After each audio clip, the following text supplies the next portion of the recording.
Well, thank you, Peter. And they do say that flattery gets you everywhere, but it was an easy ask to respond to, and thank you for that introduction. It is really an honor to be here today, and we do applaud the work that's being done by MASS and LBP and IPAC, of course. And I think the vision and leadership that's being shown in kicking off this process.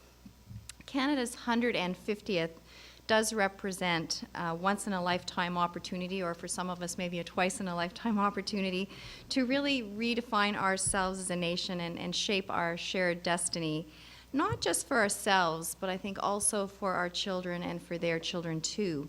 And I think the process that we're embarking on today, imagining the possibilities that we can create both as and for Canadians, is a very critical first step. I'd like to use my time here today to talk about the business of nation building. And I do mean this in both a literal and figurative sense, as Canada is a very enterprising country in every sense of the descriptor. And Canadian businesses are partners in building and shaping our country, and I think that's very evident even in what the expectations are of Canadians, as we just saw in the Environics survey. So when you look at the business of nation building, I believe that you have to look at the legacies of Canada's business past, what Canada's businesses and business people are doing today, and what our businesses can help Canada go in the future. So stepping into the past, literally, Canada was born of an enterprise, and all of us in this room likely know that almost half of our country was, in fact, company territory up until the years just after Confederation, because much of our land was the Hudson's Bay Company. And as time passed, the competition for resources and the protection from American invasion initially spurred some of the most dramatic national infrastructure projects in our history, such as the Canadian Pacific Railway. Well, among a lot of business books that line the shelves of my office at Royal Bank is one that's called Quick to the Frontier, and it's a history of RBC, published back in 1994 to celebrate Royal Bank's 125th anniversary.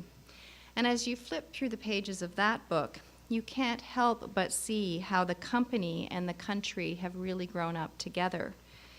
Because industry and enterprise have intersected at the heart of Canadian history. Great national projects, great public works, built our nation and our nation's businesses. And they did transform Canada from wilderness into a modern industrial economy. How we do business and what kinds of business get done has changed dramatically. Our time today really doesn't allow me to do justice to the enormous legacies of Canada's business past, so I'll simply encourage you to remember that the intertwined histories of national and business achievements have positioned Canada very well for the future. The business of nation building today, I believe, consists of at least three pillars. The first is to build on and celebrate our legacy of business success. Americans, I would say, are experts at this, but our Canadian business endeavors, great and small, are reshaping the nation, and the world and us should be celebrating this. From developing the latest technologies to creating a financial sector that's the envy of the world, to helping throw the ultimate global party in Vancouver, Canadian businesses are partners in innovation, creation, and that should be a source of pride and achievement for all of us. Today, major projects in this country are undertaken in a spirit of partnership. It's hard to think of any substantial initiative that isn't a true public-private partnership, and it's this sense of collaboration that will continue to drive our country forward. Beyond making a profit for their shareholders and owners, businesses also invest in the social and cultural fabric of this country. Businesses at an organizational level are strong financial contributors to the vitality of our land through our country's many institutions, programs, and events, and I'm very proud of that, all that we do at RBC. Canadian businesses are, of course, preoccupied with their prime objective, delivering shareholder value, but not exclusively so. And that really brings me to the second pillar of how Canadian businesses are involved in the business of nation building. Our business community plays an important role by providing innovative thinking about Canada and its future path. Here's what I mean. Back when the idea for this conference was first conceived, and Peter pointed out that individual citizens drove the run-up to Canada's centennial in 1967, he also noted that Canadian businesses took an active interest in the discussions and the planning. And in fact, Peter went to great lengths to highlight that banks, yes, banks, even specifically my bank, were a very integral part of the discussions. And Peter did reference a client letter written by the Royal Bank of Canada to illustrate his point. So I'd like to thank Peter for doing that. But I'd also like to quote from another Royal Bank document. And it said, "It's a pity that we worry so greatly about our diversity, because it is just this diversity that gives Canada individuality. Out of manifold talents and different ways of looking at things come originality, strength, and a forward-moving spirit. Out of our heritage have come our basic freedoms, our democratic way of life, our art, our literature, and music." End quote. Well, this passage came from the Royal Bank letter in 1966. 1966. Evidence that Canadian business has been thinking about issues such as diversity for more than 40 years. In fact, in 1967, the Royal Bank published a book called A Conspectus of Canada that contained essays about everything from Canada's Aboriginal peoples, Canada's place on the world stage, and Arctic sovereignty. Today, businesses are thought leaders on critical issues such as the environment, water stewardship being a particular preoccupation of my organization, immigration, diversity and the new Canadian reality, Canadian competitiveness, the structure of Canada's social programs, the new global financial order, and the renewal of the public sector. The list can go on. In short, there's probably not one single topic of critical importance to Canada where Canadian businesses aren't involved. We're partners in thinking about the potential of our amazing nation, and it's because we have a stake there.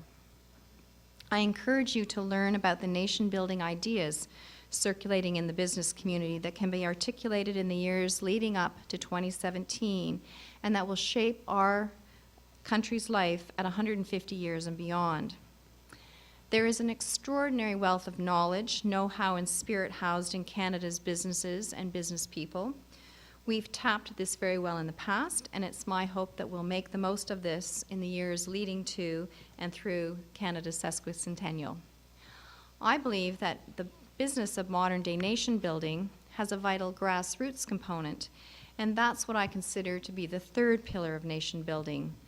Canadian employees, the bedrock of Canadian business, be they employees of large organizations or Canada's entrepreneurs. These millions of Canadians are the source of government revenue through their taxes, and they support businesses when they work at home or at their place of office, and also as consumers. But they also give billions of unpaid hours of their time as volunteers in their communities, on top of often having a full-time job. And many of these Canadians are supported in their volunteer initiatives by their employers, who recognize that an employee who gives back to their community is not only a happier worker, but they're also contributing to the creation of a strong and confident Canada, and that's just good for business. Well, if ever we needed an example of Canadians' pride and contributions, the Olympic torch relay gave it to us. And I think that Nicole spoke so well about that. In order to be selected, just a little background for you, as a torchbearer for RBC, we provided about 4,500 of the 12,000 torchbearer spots. We asked Canadians to tell us how would they create a better Canada. Well, we received thousands and thousands and thousands of entries, each one telling us the story of an individual Canadian contributing to Canada. They were amazing to read. And this is nation building at its finest, when citizens can contribute directly to the betterment of their country.